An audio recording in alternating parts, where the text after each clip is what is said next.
সঙ্গে 5টা সম্পর্ক থাকে, 5খানা। কি কি? প্রথমে শুনে রাখো, আমি শেষে কিন্তু জিজ্ঞাসা করব, মনে রেখেছো কি? প্রথমে আছে চলনে ভগিনী 1, ভোজনে জননী 2, শয়নে রমণী 3, কার্যেষু বিদ্যাধাত্রী 4, ক্ষমস্যে ধরিত্রী 5। তাহলে স্ত্রী কখনো মা হলো? ভোজনে।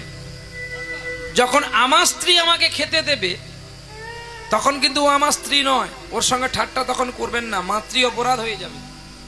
মা তার সন্তানকে খেতে দেয়, আর কেউ না। কিন্তু দেখবেন মা যখন সন্তানকে খেতে দেয়, ছেলে খেতে পারবে না, মা বলবে আরেকটু দি না, হয়ে যাবে, আরেকটু দি। কি বলেন না?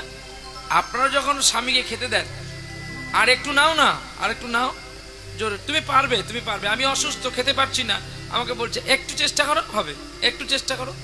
এই যে মাতৃস্নেহ, না পারলে আমি আছি তো, চেষ্টা করো না।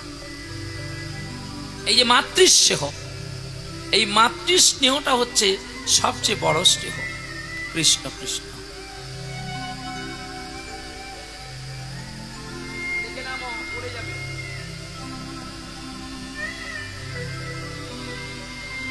তাহলে যখন আপনি স্ত্রীর কাছে ঘুমাতে যাবেন তখন কিন্তু আপনার স্ত্রী, তার আগে আপনার স্ত্রী নয়।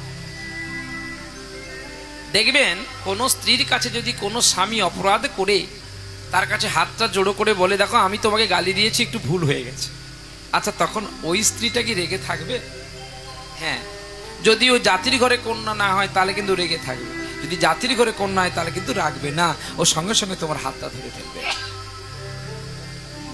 আচ্ছা, কোনোদিন আপনাদের স্বামী আপনাদের প্রণাম করেছে?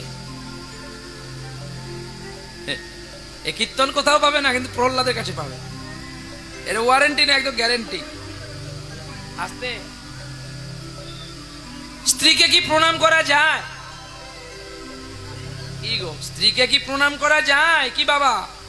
বলো, স্ত্রীকে কি স্বামী প্রণাম করতে পারে? অধিকার আছে। কে করেছিল? শিব করেছে। শিব পুরাণ খুলে দেখো, লেখায় আছে ভাই, পুরাণের কথা দেখো, কবু মিথ্যা নাই।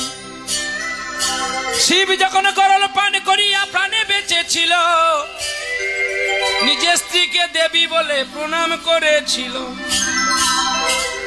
1, 2, চেতনা ফিরাইবার তরে সাবিত্রীকে প্রণাম করেছিল। যেই বৃন্দাবনে ভগবানকে দেখতে এসে ধেনু চুরি করলো। নাম চতুর্মুখ ব্রহ্মা, ব্রহ্মলোকের ব্রহ্মা, সৃষ্টিকর্তা ব্রহ্মা, এই দেব ব্রহ্মা, তিনিও প্রণাম করেছিল সাবিত্রীকে। আর প্রণাম করেছিল স্বয়ং বিষ্ণু নারায়ণ, যখন লক্ষ্মী ছাড়া হয়ে গেল 100 বছর দুর্বাসার অভিশাপে। প্রণাম করেনি? আর কে করেছে? আপনার বাড়ির কাছে হুগলি জেলায় কামার পুকুরে রামকৃষ্ণ পরমহংসদেব সারদাকে প্রণাম করেনি? চলে যান বীরভূম জেলায় 1 চক্র গ্রাম, নিতাই চাঁদ মৃত কন্যাকে বিবাহ করেছিল, চিতা থেকে নামিয়ে, তাকে প্রণাম করেনি জাহ্নবী দেবীকে? আবার নিতাই চাঁদ 1টি বিয়ে করেনি, 2টি বিয়ে করেছিল। তাহলে আপনারা বলবেন নিতাই চাঁদের চরিত্র খারাপ। না, চরিত্র খারাপ ওর নয়, চরিত্র খারাপ ওর বাবার, মানে ওর শ্বশুর মশাই। 1টি কন্যাকে বিবাহের পরে নিতাইয়ের রূপ দেখে বসুধা দেবী পাগল হয়ে গিয়েছিলেন। তাই বাবা বলল, আমি 1টি কন্যাকে তোমায় দিয়ে কেন আমি অকলঙ্কিত থাকবো, তাই 2টি কন্যাকে তুমি বিবাহ করো। বসুধা দেবী বিবাহের পরে বৃন্দাবনে চলে গিয়েছিলেন, জাহ্নবীকে নিয়ে থাকতেন আমার নিতাই চাঁদ প্রভু। এখন তার বংশ পরম্পরা আছে খর্দপাটে। তাহলে সেই নিতাই চাঁদ প্রণাম করেছিল 2 জনকে। পরে জয়দেব গোস্বামী পদ্মাবতীকে প্রণাম করেছিল, যে আমি এত কিছু দেখে তাকে পেলাম না, তুমি কিভাবে তাকে ডাকলে, আর তুমি তার রূপের একটু বর্ণনা করো।